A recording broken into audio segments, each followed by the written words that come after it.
Hi, welcome back guys. We're going to cover actors to start with. After we've done that we'll move into setting up your suns and your seasons, and then if there's time we'll go into particles. So first thing you're going to do is go to the actors tab, and in here you've got 4 buttons on the top, you've got a drop down list, and this is a list of all your actors. I think there's you can have up to 65,000 actors in total. It's something ridiculous. And the first thing we're going to do, or first thing we need to do, is get an actor model set up.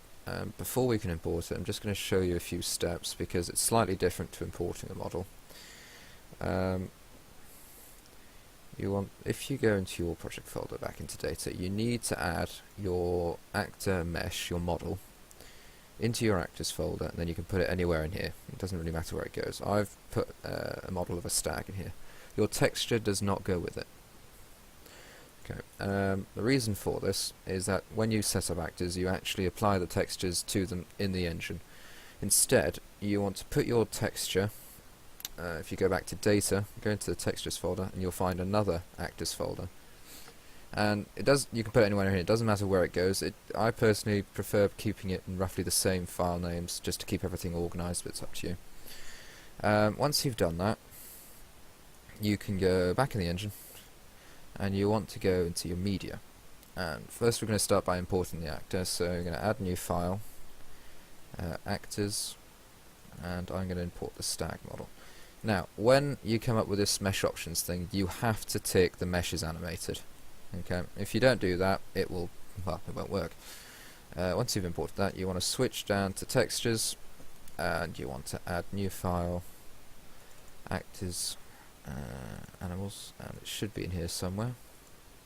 It's a JPEG. I don't know why this isn't supposed to happen, but if you swap to DDS, it'll actually show you all the file types. So yeah, that's a JPEG, so we go to JPEG, open that. Don't need to mess around with any of this, leave it as it is, color and bitmap, and press OK. Right, once you've done that, next step is to go into the animations tab. Now this is quite tedious and relatively boring, but when you've animated your mesh and you've got your rig, you've got your timeline along the bottom wherever it is, and you've got the frame number for the animations. So I'm going to create a new animation set to start with. Click on new set. No, that one. I'm going to rename this to stag, since that's the name of the actor we're making. And along here you've got some default ones which will already be filled out. If you want to add in new ones, you just press the add animation button, and it'll do it, and you can always remove them afterwards. You can delete the ones already in there. I strongly don't recommend it, considering some features of the game engine are actually built around that. So for example, if an actor's not moving, it'll automatically start playing the idle animation. If you get rid of that, well, nothing will happen. So we're going to start by filling this out. I've actually got the animations open up here on a notepad text document thing. So I'm just going to fill out the values. So you select the walk. So for your walk animation, you literally put in the start frame. In this case, it's 33, and the end of that, the end frame of that animation. It says 50, and that's that done. You'll save it. Then you do the run. 52. Careful, because sometimes the 0 does get left on the end, so you end up with 520 in this case. But make sure you get rid of that. And you don't have to fill out values for every single one of these. Doesn't matter if you don't really. I'm going to put my default attack. This is the it's basic attack. So when you start hitting it with your sword or whatever you've got equipped at the time, that's the default one you'll start using, and then there's all these different randomizers for the rest of these. Put the right hand attack, which is the right hand attack. You might as well just call like the secondary default, really. I don't know. Yeah, I usually set like attack 1 and attack 2 is what you usually get in animation documents, so I usually set that to attack 1 and attack 2. Your hit animations, I haven't actually got any for this actor. That's essentially what happened. That will play if you punch the well, the target, so that'll play out small animations showing they've been hit. Now with the death animations, you've got 3 here, right? And this is relatively important, because if you've only got 1 death animation on your model, make sure you fill out the 3 deaths on here. The reason being, with the death animations, it will actually randomize it between 1 and 3, so every time you kill an NPC, it will play one of those animations. And if you've got nothing set there, it won't crash, the actor will still die normally and stuff, but he will literally freeze in his animation and disappear slowly over time, which looks weird. So even if you've only got 1 death animation, just fill that out, make sure there's something there, and yeah, it will always play that death animation regardless. So I do recommend getting 3 death animations, it's quite a nice feature. And last one we're going to do is idle, which is that. Right, we're going to save that. You've also got animation speed here, which if you want it to play back at a faster FPS, I think the 100% is 24 frames a second. So if you want to increase that, you can. There's nothing wrong with it. Anyway, let's save that. Right, now we've got everything set up. We want to go back into our actors tab. We're going to create a new actor, and this is going to create a brand new one here. Okay. And this is the race. Okay, this is not the. This can be the name. Okay, this is what will default appear on top of their heads, but we're going to go over how to actually add that via scripting, which is a lot slightly more advanced. It's not hard to do, really, but it looks a hell of a lot better and produces better results. So this is a stag. It's class. Right, this with class really. Well, you don't have to put anything. It's not really a class, it's a stag, it's a wild beast. You can put an actor description. This isn't really relevant for NPCs. This description will appear during the character creation screen. So if you're, I don't know, you're making a new character in game, there'll be a little section, I think it's towards the bottom left somewhere, where it will say that actor description there. So if it's an NPC, you don't have to put it. But yeah, I'm going to leave that blank. Right, the male, female, male only, and no gender stuff, that is to do with how the meshes work in appearance, which we'll get to in a minute. I'm going to put this as male only, simply because there's no point setting this up for female as well as a male when it's just going to be a flat out model. If you really want, you can go no gender, but let's just keep it male since stags are technically male. And that's something we forgot actually. We're going to save, make sure you save actors. Home faction. There's a tab called factions. If we just pop into that quickly. This is, well, I'm not entirely sure what it does in the game, but it looks pretty cool. So we're going to create a new faction, and I'm going to put it as Beast.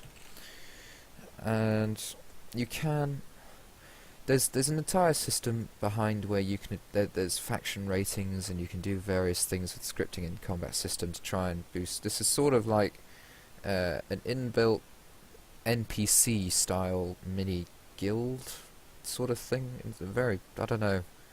Well, it's factions. It's like having clans or something like that. It's not really relevant in the grand scale of things. You can build a guild system. It takes a long time, and you'd have to do that by scripting. But hey. That's that. So now if we go back to home factions, Beast is now there. So we're just going to click that. Right, if we go into general, this is properties of the actor. Okay, so it's got its aggressiveness. That is generally, will it attack you if you go near it? Will it attack you if you punch it? Will it attack you at all? Can you attack it? So yeah, if you don't want it to be attacked, you don't want the player to be able to attack, so say it's an NPC with a shop script on it, there's no point having a shop script if it's just going to die instantly once you've clicked on it, so you'd make those non-combatants. Yeah. The always attacks means that if the player walks within a certain distance of this actor, the actor will automatically start attacking him, so I don't know, if you've got a wild pack of wolves, you'd put that on. I'm going to put this on defensive, which means this actor will only attack you if you attack it. And the attack range is only relevant if you've got always attacks turned on. That is the distance set for the actor to turn around and try killing you. Trade mode. This is well, can you trade with it? And the answer is no, because it's a deer. Environment type. Right. This is where for normal is the default, and we're going to keep it as normal for this. But say normal, yeah. This is so if your actor is a flying actor, you want to keep it as flying, otherwise it will just be walking along the ground the whole time. If it's swimming, it can only stay in water, and stuff like that. I'm not entirely sure what's the difference between normal and walking only, but let's go with normal. And next is the start area. Now we want this. This is not actually relevant. We're going to put this in planes. It doesn't matter where you set it. The start area is only important if the actor is playable, which is currently greyed out for some reason. But yeah, this is essentially where you need to, I'll talk over portals in a minute after this, and this is where, if you're creating a new character, where they'll first spawn in the game, okay, before they've ever even played. And yeah, so that's that. That actor, it's playable, will become like, you can tick it as soon as we've saved and restarted. I don't know why it does that. It's very annoying, but I don't know. That's just the way it is. Because we've set to male only here, the female animation set is grayed out, and that's fine. So this is the animation set. We want it to select a stag. That's what we set up in the animation tags tab here. Set that to stag, so that means this actor will now follow the animations of that setup. You got your male sounds, female sounds. Right, female again is grayed out because of the thing. This is essentially the sound it makes when it's, well, if it's talking to you, if you're saying goodbye. It's not really relevant for stag. If you hit it, if it gets hurt, if it's asking for help, if it dies. Basically, this is you can add sound effects into your game of how what happens when you attack something, which is nice. Now, inventory slots. These are all grayed out, right? So you can automatically see this is click disabled. Okay, and what inventory slots is what the actor is equipped with. Okay, so once you restart, you can actually adjust this again. It's the same with the actor as playable. It's very annoying. If you wanted to give, I don't know. Actually, no, you wouldn't have to do it like that. Basically, we don't need to worry about this because it's a stag and it's not going to start wearing any leg armor or rings or amulets. You can still give items to it via coding for like a loot system, and it won't. You won't need these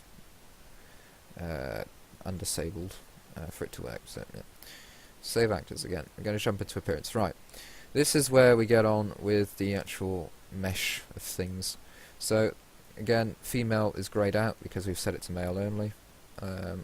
It's nothing sexist, it's just it's not necessary. So we're first going to do is find the mesh of our actor. And there it is. It's completely white because there's no texture in the folder, and that's fine.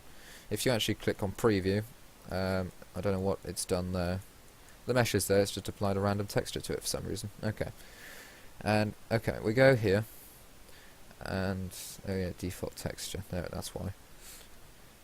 We need to change, the first thing to change is the male body texture. And for some reason it's gone to this thing, which is what that red stuff is. So we're going to change that. And we're going to go into our animals folder, and there is our stag imported texture, so we're going to accept that, and now there you go, we got a stag, and it's starting to look, it looks like a stag. First thing we're going to do, or second thing, I don't know, actually yeah, that's the point, face textures. We don't need to worry about it, because the face texture is part of the body texture, but essentially, when you've set up your model, this is particularly applying to creating player actors. So if you want to be able to swap faces around a bit, I don't know how many, you can have like up to 26 different faces and 26 different heads. But during your character selection, you'll be able to switch through each of these different ones. If you've got none set up, then nothing will happen. And the way it works is that in your rig, of your model, so your skeleton, you need to have 2 bones. One called body, and one called head. And the one called head needs to have all the vertices of the face and possibly neck, depends how far you want to. Anyway, it needs to have all the vertices that are weighted to the bone called head, or attached to the bone called head. And everything, like the rest of your thing, the rest of your model can be whatever it is. It's just you need to have the body bone there as well. There's nothing specific needs to be attached to that. Basically, everything that's not attached to head will the male body texture you've selected will apply to that. We don't need to worry about hair, so we don't need to change that. We don't. If we wanted to, we could add another texture here, up to 26 different textures for that. And we don't need to add a beard unless you want to. Well, I don't think I have a beard model. It'd be quite amusing though. Right, and gubbin meshes. I'm going to talk about this later on because it's not relevant in this case, but it may be in the future. Blood texture. Right. When you hit it, it'll automatically start bleeding all over the place, and you don't want to frankly have loads of zeros popping all over the place. So we're going to select default blood BMP. That's already going to be imported. It comes with the engine, and that's actually going to create a particle effect and make blood go everywhere, and it's rather beautiful. Right, there's a tick box here which says use polygon collision. Right, if you've got, this is essentially if you don't want your player to be able to walk through the actor.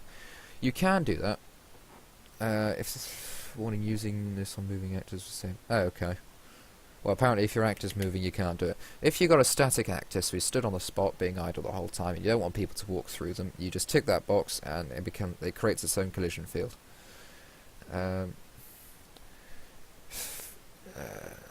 It's not really processor friendly. I don't recommend doing it. Well, you can if you've got small zones, it's not so much an issue, but on massive scale, that can start to cause problems. But hey, it's up to you. Right, next is the attributes. Right, you have to set your health to something higher than 0. Otherwise, when your actor spawns, he'll just instantly die again. So I'm going to set that to 100. I'm going to put his mana at 100. Well, yeah. Strength, right. The speed, if I remember this correctly, because it's 24 frames a second, it should be... normally, the speed should be 24. That may be wrong. Actually, no, it shouldn't. I don't know. I'm going to set that to 20. 20 is probably the basic average movement speed. If it's slightly too fast in game, then you can just change it anytime you like. Toughness, swimming, magic, we don't need to worry about any of that. The rest of these stats, let's actually put strength at 15. I've heard somewhere that if you don't do that, then bad stuff happens. Don't know why. Right, the whole strength, the whole dexterity, magic, toughness, swimming things, you can... they're not really introduced into the core mechanics unless you do that with like your combat script, which you'll have to write yourself.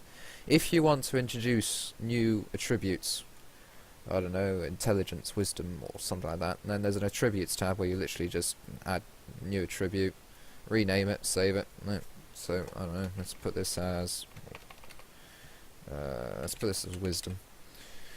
Attribute is a skill. Okay, that if I don't know what that does. Well, I'm helpful. Hide attribute from player. Right. So when you create, or when you have your character screen open, like when you press C in game, you come up with a little window with all your character stats. If you've got hide attribute from player ticked, it will not come up in that window. It will also not allow you to adjust like the points distribution during character creation. That's generally it. Right, save attributes. We go back to actors and look. It should be there somewhere. There it is. Wisdom. Ta-da. I'm not going to bother with that. But generally, rule number 1: health needs to be 100. Speed needs to be around 20. Otherwise, your actor's just not going to go anywhere. And that's it. And it's doing weird things. Why is it doing weird things? I don't know. Let's save actors. Is that doing weird things? No. Right, well, it's gone back to normal now. Weird. Okay, that's our actors set up. At least one actor set up. You'll also notice there is, by default, you'll have this already pre-made. There's a thing called Human Warrior. And this is the default model for your player. If you go into general, see actor is playable, and then this is no longer grayed out, so you can change that. If you disable weapon slot, he won't be able to equip any weapons, so make sure that's not disabled. I don't know where you'd actually use that. I suppose it'd be useful for some cases. You can find ways. Right, and notice he's also got a start portal. And I don't like that because it's in a zone which we don't want him to be in, so I'm going to switch that to planes. I'm going to save actors. The start portal is called begin, so when we put a portal in the zone, we've got to make sure we call it begin, or we can just rename that one to anything we like. Okay. The aggressiveness is irrelevant when it comes to human warrior or playable actor, because you're in control the whole time. Trade mode, no trading, I think. Yeah, no trading, because any trades being done is triggered by script, not by that when it comes to players. Environment type is up to you. If you want him to be a dragon player person, then he can have flying, or he can be restricted to the ocean, I don't know. Description, there isn't a description here, but there should be, but there you go. Home factions is humans, not traders. I don't know why traders is default faction. I don't know. Note, with gender, make sure it's male and female, otherwise, unless you want a completely male or female race. And then when you go into appearance, you've got all these options, which is like face color, body, textures, and all these various things. And again, the blood is set to 0, which is weird, so we're going to set that back to properly. And we're going to save actors. Right. Going to go to our zones tab now. And we're going to actually set up some actors. So since the last video I've made a few changes. I've changed the lights slightly, and I fixed the weird bug going on with the trees and grass. It was not actually in the engine, it was to do with the alpha settings of the textures in the model. That's all fixed. They're not doing any of the weird going transparent randomly stuff anymore. Back on topic, the first thing we're going to do is actually set up our portal where the player will start. So, there is a little blue cogwheel looking thing up here, and we've got a few options. The portal name has to be identical to the one we set as the start, and it was begin. Okay, make sure it is case sensitive from what I found, so make sure you've got that correct. That's begin, and that's begin. Okay, now when it's a spawn portal, when it's a spawn portal, is what I'm calling it now, you do not need to worry about linked area or linked portal name or anything like that. Okay, so you literally, once you've got that set up, you right click and it places a it places a weird green ball with an arrow, and this is where the player will start, generally in that ball. You won't see that in game, don't worry, and you can move this around, you can do anything you like. The way the arrow is pointing is how the player will be which direction the player will be facing when he spawns in. And I don't know where we're going to put this. Let's put this outside this door here. Oh yeah. So he's just woke up out of bed or something. You can see the insides of the model. And there you go. I'm just going to turn down my camera speed because it's quite high. Put that down to 10%. That's better. Okay, so he's there, that's done, that's sorted. So whenever you create a new character now, you'll automatically spawn here for the first time, and then whenever you log back in, you'll spawn wherever the hell you left off last time. Right, that's that portal done. We also... actually, I'll talk about that later. Let's go and sort out actors. Let's go sort out some stags. Right, I'm going to put a few stags in this forest over here. So we want to go to the waypoint mode, which is the two little arrow things. And notice there's nothing here yet. And what you're going to do is right click. And that's making it fly up. Okay. Once you've done that, you'll get a little flagpole. Okay. It's been set so that it's slightly higher than the terrain, but that's far too much. Put that at 0. Turn it up. With these sort of things, just to make sure your actor doesn't spawn underground, try and make it so that the bottom of the flagpole is not touching the ground. It doesn't have to be much. If it's too high, you'll see the actors fall when they spawn, and that's just look weird. Okay, so we got our flagpole. With our flagpole selected, this is going to be our primary waypoint. and this is where our actor is actually going to spawn. So we're going to choose our actor to spawn, so it's going to be a stag, and that will instantly make the flagpole bigger. So we're going to just increase that again. There we go. Right, that's our flagpole. It doesn't matter that it's on a wonky angle. And okay. Now we got spawn script, right click script, and death script. I'm going to talk about these three later, because we're actually going to create a spawn script at some point, and we're not going to worry about the other two. The right click script, if you want to be able to attack this actor, you do not need to put a right click script on. You can literally just punch it and it'll start killing it, which is fabulous. Okay, spawn delay. This is how long it's going to take for an actor to respawn once you've killed it. So if it's a boss, you may want to keep it. You can, I don't know how, it goes up to like 3 minutes or something. It goes up to 10,000 seconds, so you can figure what is in minutes. We're going to set that to 10 seconds. Number to spawn. You can spawn multiple actors from one point. I'm going to keep it as 1. Okay. Now, the auto movement range. This is a bit of a lazy tool. Some people like it. I think it's a bit chaotic. But, hey.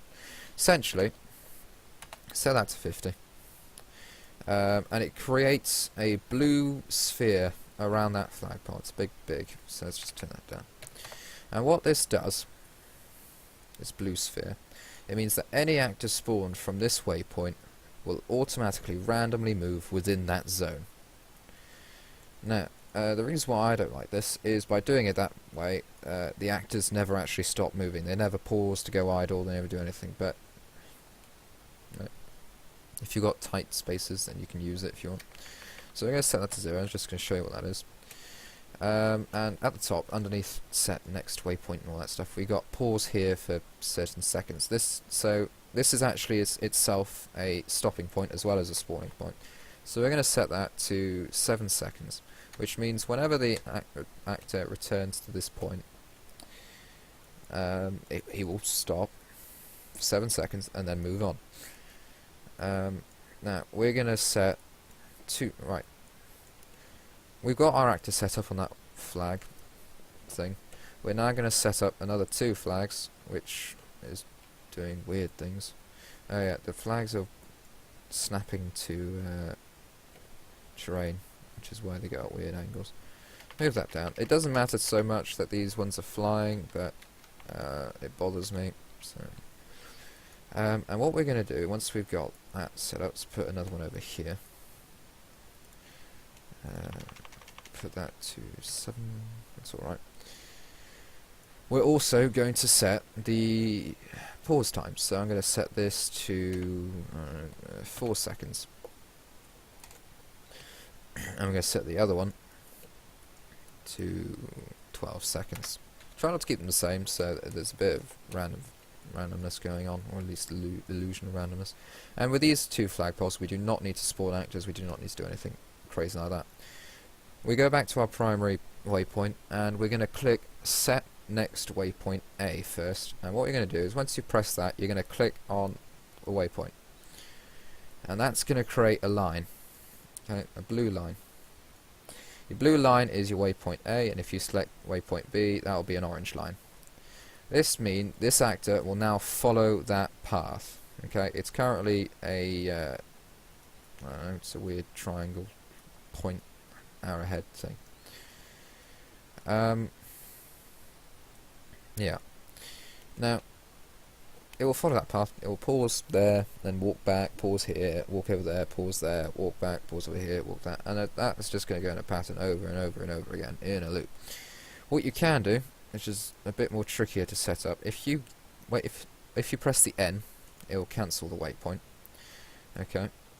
We're going to put a waypoint over here, and we're going to bring that down slightly.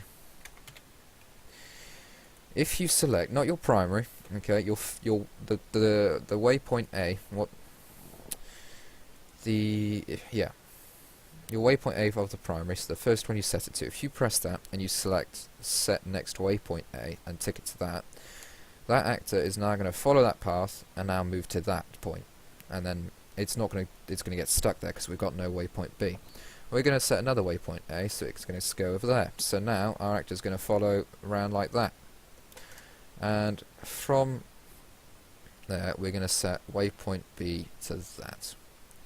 I think that should work, and that's essentially going to follow a loop. It's going to walk back down like that. It should work.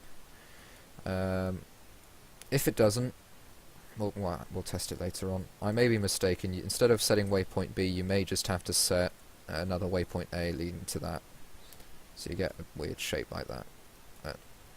Let's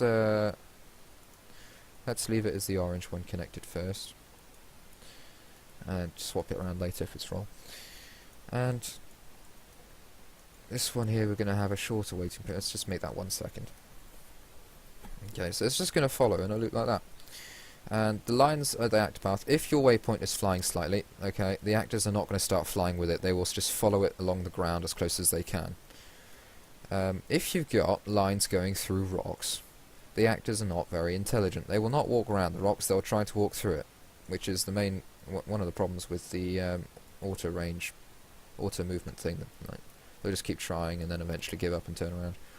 And it looks weird and tacky. So we've currently got 1 deer spawned. I'm going to set up a few more. Set up another 2.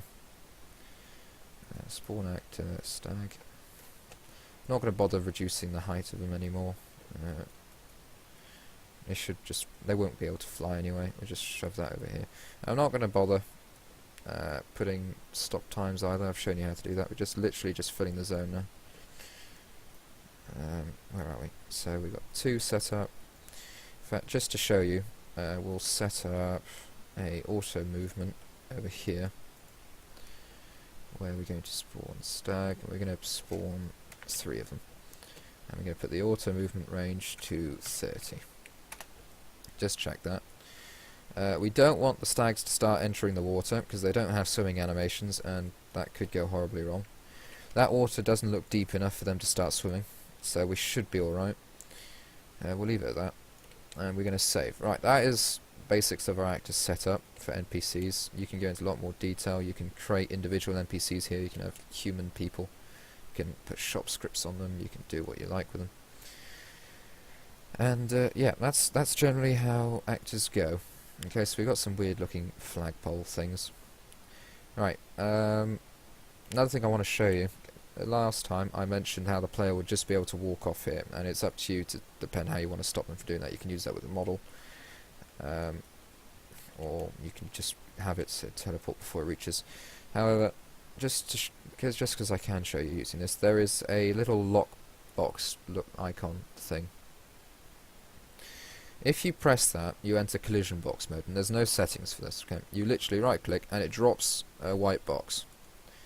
Okay, this white box is a collision field. The player cannot walk through that, and you can adjust the scale using all this various stuff. But you'd have personally, I recommend the precise tool. In fact, what I'm going to do, no, I'm not, and just scale up the X. I think it's the X. Might be wrong. Is it? Nope, it's not the X. Ah. Let's get up the Z, and we're going to put that to 10.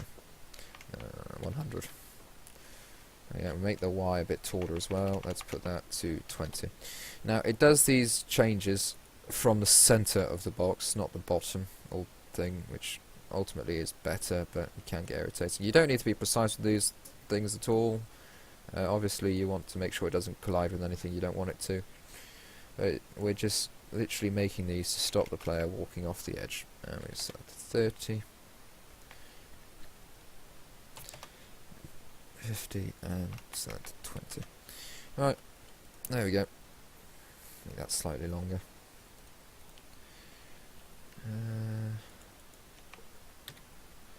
You can move it around, use the precise tool as well if you want. But that's it. That white field you cannot walk through. As hard as you try, you keep going, you just get stuck. I'm going to quickly pop back into our other options because the slope restriction is not enough. I'm going to put it at 0.6.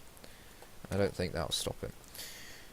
Yeah, so that's just general collision fields. So if you want a specific area where you don't want the player to be able to reach, you can put one of those down.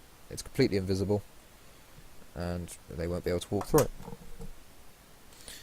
Right, I'm going to do a little bit on particles right now.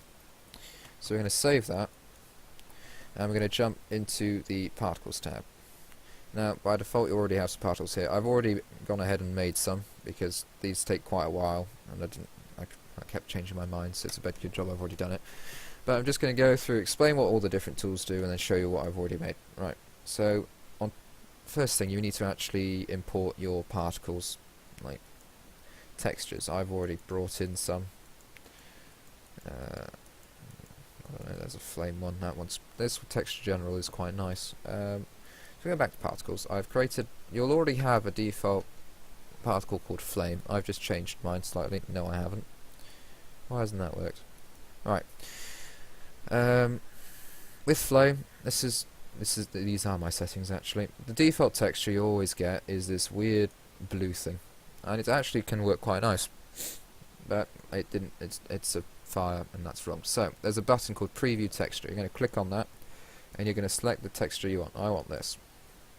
So there we go. I've swapped that, and make sure you save emitters. And this is essentially a very basic fire thing. As you notice, it's sort of jumping slightly. That doesn't matter too much, as well, it looks nice in game. And generally, it's quite a good emitter. I'm quite proud of that. You can move around with a camera. You can't really see it very clearly. This, hang on, let's switch to waterfall. Oh, this isn't a very good waterfall. That's the default texture. You can move around. You can rotate, go under. You can zoom in and out, and in and out. You can get a sense for scale, but anyway. Created flame. This one's generally quite small, nothing too fancy. And you've got your maximum particles. This is the total amount of particles allowed to be that exist at one time. As you can see in the bottom left, you've got active particles down here. It's 50. Okay, so at any one time there can only be a maximum of 50 particles alive. Your spawn rate is how fast they spawn. And I can't really give a better description of that because I never really figured out if that was true or not. I don't know. It sort of does something, I'm not entirely sure, but hey, one seems to work most of the time. It can go up to 100, so obviously there's something to it. Particle lifespan. This is how long the particle will last. That is, I think it's, I can't actually remember what measurement it is. Basically it's 25. 25 is generally quite short, 1000 is generally quite long. You can just see what works for you. The initial size. Right, this is your scale. Initial size. And the reason why it's called initial size instead of scale is because this particle emitter thing can be set up with the size change to get bigger or smaller. So your original size I've set to 0.5 in this case. I haven't got any size change because I don't want it to. I know you could get it so it gets bigger over time, so it expands outwards. Or you can get it so it crushes itself. Like that. That's kind of really creepy and weird, I like that. Anyway, we're going to set that back to 0. Strange things happen. There you go, if you're doing a channeling spell that might look cool if it's the fire sort of drawing into itself. And the blend mode add. Basically, if you haven't used an alpha texture, okay, so you've imported a texture without selecting the alpha option, you would use add. If you're using this instead, that's not a good idea because it just looks messy in comparison. This works quite nicely for this texture, but most of the time it won't. So yeah, if you're going to use alpha transparency, make sure you import it as an alpha texture. And the initial alpha is generally how bright it is, so we could set that to, and this goes up to 1 I think, and that just goes stupidly bright. It was good at 0. Whatever it was, 3. 0.0, no, it was 0.3. Make sure you press enter every time you change something, otherwise it won't save. Well, it won't update, rather. Your alpha change is how bright it goes over time, so you can have it starting really bright, and then getting dimmer, or really dim, and then getting brighter. Down here, we've got... yeah, you've got animated texture options. I'm going to be perfectly honest, I have absolutely no idea how to use those. You've got your shape options. This is where you can Yeah, this is where you can actually bind. I'm going to switch to another thing. I've made a particle of leaves falling. Okay, this is a lot more basic, and this is weird. Hang on, let's get to triangle. This is essentially a square of them all falling, and the way I've done that is by setting it to box and then setting the definitions. Actually, what happens if I increase the height? No idea. Oh, that's nice. Look at that. They spawn randomly. See, that's what I was trying to do the other day, actually. I'm going to turn down the forces slightly. Just set that to 0. And that's not going to go anywhere. Fantastic. That's moving slowly up, down, down. That's not working at all. Right, we're going to put back the force actually. We're going to go downwards. Still a bit fast. Right, notice by doing it with the forces, it should be falling at a constant rate. If you turn up your velocity, so for example you got that, sorry, that's the wrong direction, it'll actually speed up how fast it falls the longer they exist, or the longer they're alive. At least it should. And I'm going to set that to 0. For some reason that's going up, down, right. You can do loads of funky things with that. Okay with the with the width, height, depth, and all that stuff. That only works if you got box. Okay, for sphere, I believe it's inner radius, outer radius, and with cylinder, it's all of it. Okay, and you can even cylinder you can set to what axis you want it to be stuck on. Or something, I don't know. Velocity shaping. I don't know what this does. I've never really found it useful. The forces, you generally want it to keep it on linear. You won't actually be able to see, but I don't know. Linear seems to work. Experiment a bit with this. You can learn loads of new things. Up next to general settings, you also got colouring. So if you don't want to bother going around changing the texture colour, you can literally adjust it here. So if we turn the green down to 0, you can't see it very clearly on it. Let's switch to the fire one, because that'll be easier. You can also change the colour as time progressive as well if you want. Just switch back to flame. Right, zoom in. Let's take out the red completely. Now the fire's gone green. Take out the... let's increase the red by 100. This is again RGB code. That looks like a really cool, murky, swamp-like flame. Don't know where you'd use that, but it looks cool. Oh yeah, that's our default way. We want to keep that, and you can just like have fun with this. Really, it takes a while to get used to, but after a certain time, it's nice. Also notice here you've got stuff like snow, rain. Now snow and rain don't delete whatsoever. You can change these any way you like, just don't delete those emitters. Basically, if you have your weather setting set to rain or snow, it will be using these particles to do it. So they're very basic, nothing fancy, but you'll see that surrounding the player constantly. Okay, and you've got various different settings. They're already set up for you, don't need to worry about it. Same goes with blood. You can't see that very clearly. Don't know where it's gone actually. There it is.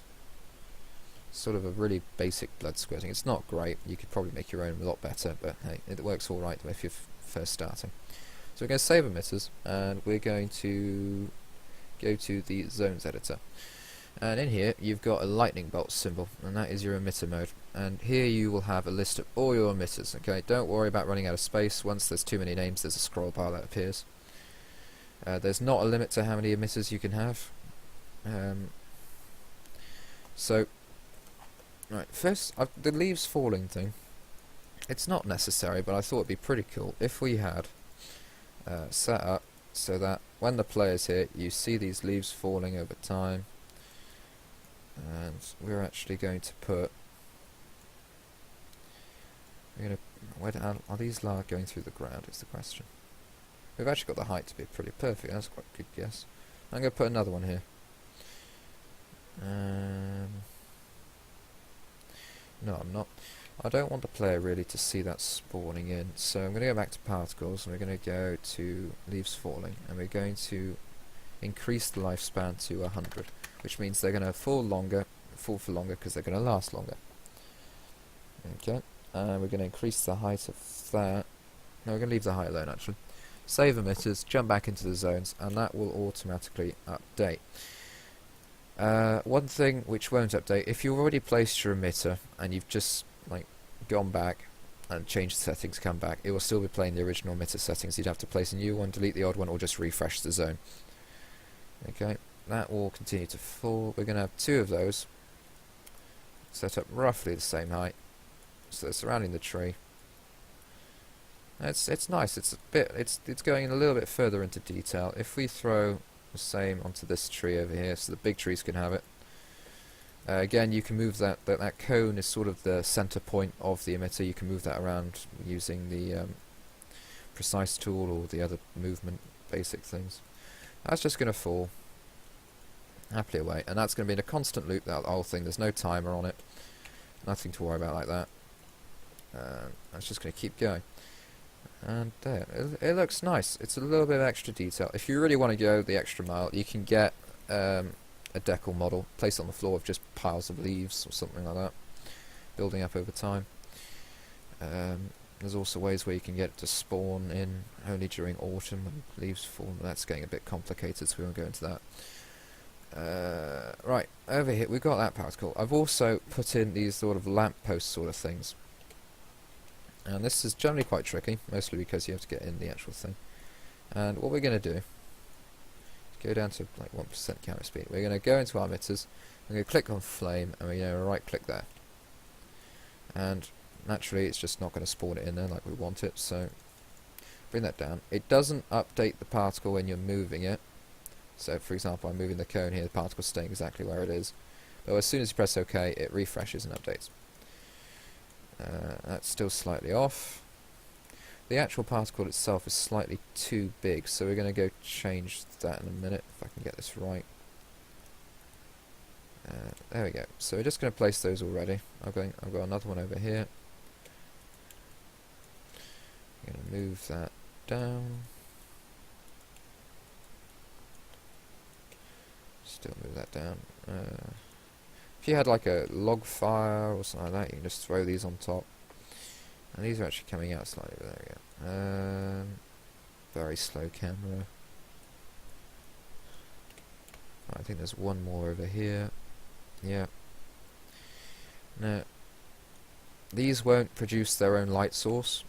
That's a new feature coming in. There's a button here. This is in the process of being made. It'll be hopefully in there for the next patch version of the engine. Where has it gone? It's not doing anything. We're in the wrong tab. But yeah, you'll be able to spawn your own lights, decide the colour, the range, the type, the brightness, and all that funky stuff. It's a work in progress, and they should also affect shadows in game. There we go. Okay, so we're going to save that. We got that, those emitters. Anything else we made here? No. Oh yeah, fountain. This was I didn't show you this actually. If we go back to particles, it's very basic, very wrong texture being used to start. There we go. It's not supposed to be fancy of any sort. The texture is really low quality, but it's essentially like a misty sort of spray effect, and it's starting off.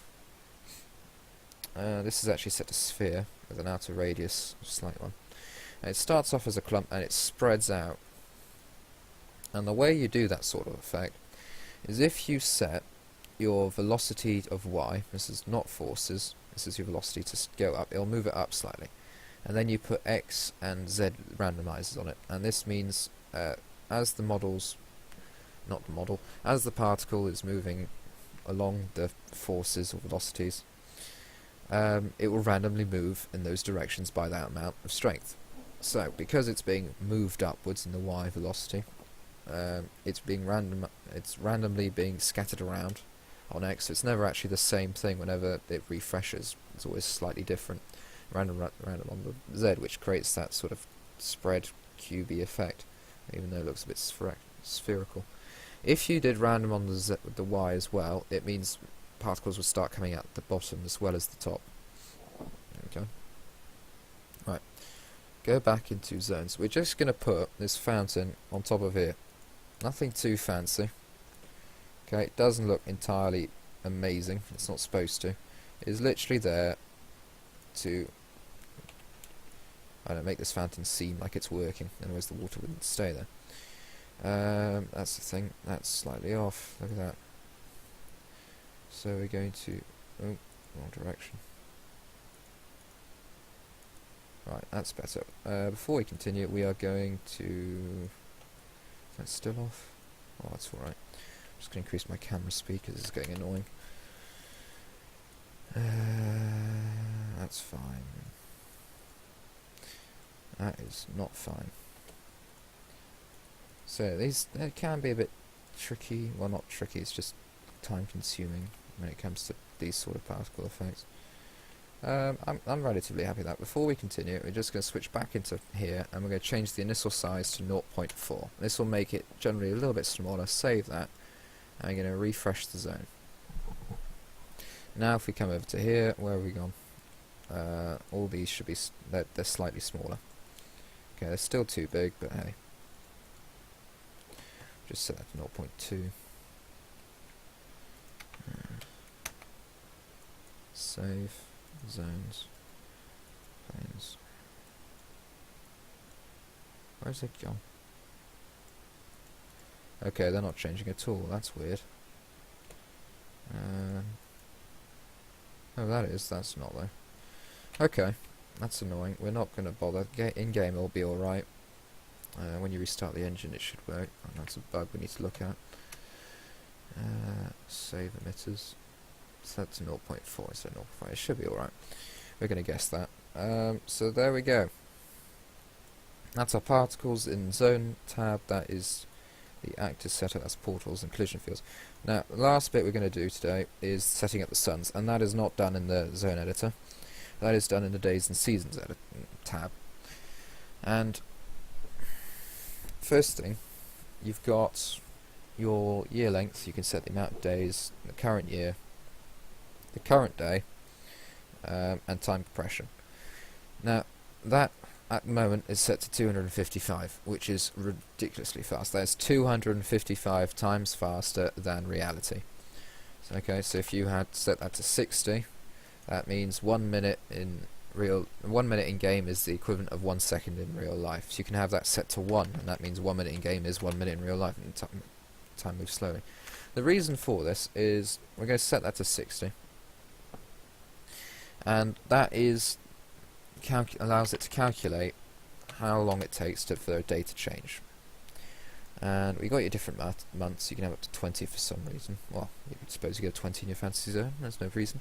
By default, you already have it filled out to December, and the month length, how many days, stuff like that. And I believe your December, January, February is counted as winter, which is already set up. No, it's not. Okay. Season length 91 days. That's total amount of those things. I think that's right. Anyway. And you can have up to 12 seasons. By default you'll have 4, which is winter, spring, summer, and the other one, autumn. Season length, dawn hour, dusk hour. Right, this is the time, the server time, that the sky textures will update.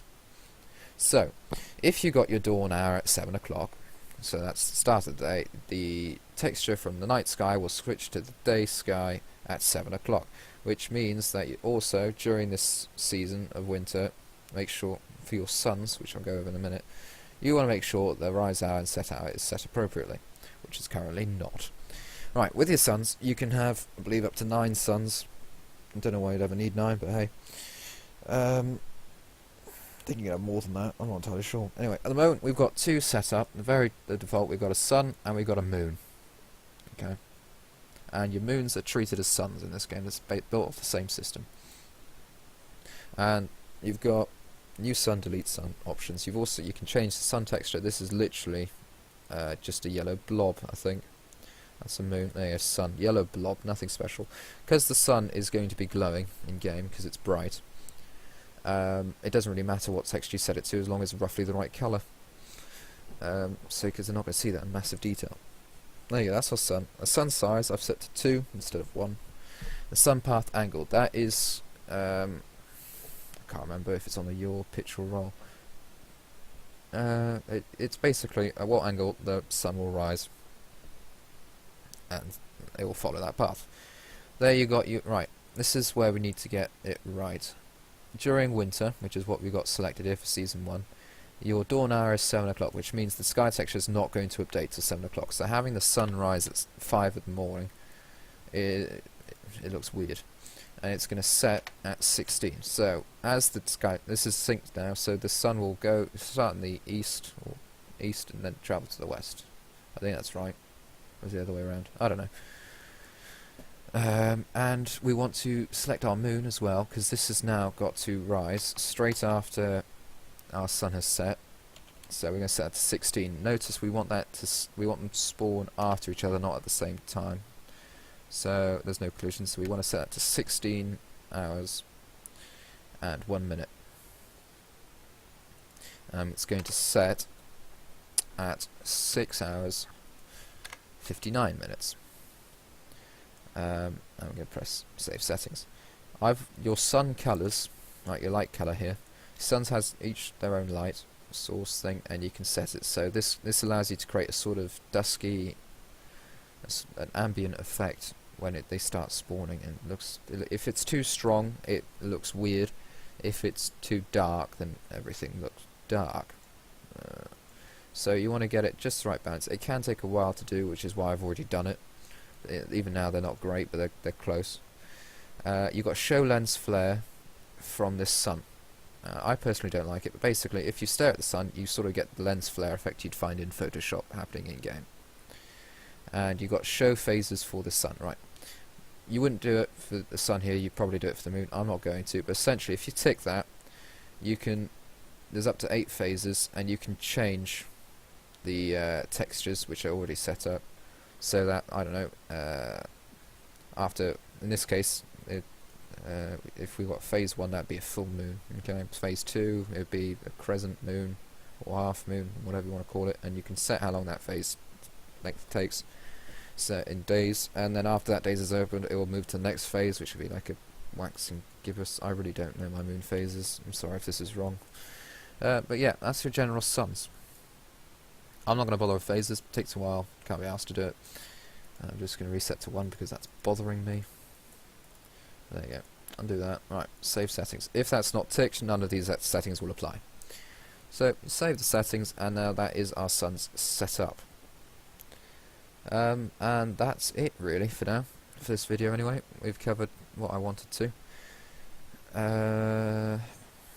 are we going to do next? I have no idea. Next video I'll talk about general settings, so actually your server stuff, projectiles. We'll look at items as well. We'll start looking a little bit towards scripting possibly, learn how the spell system works and your interface. But for now that's it, so thanks for watching and I'll see you in the next video.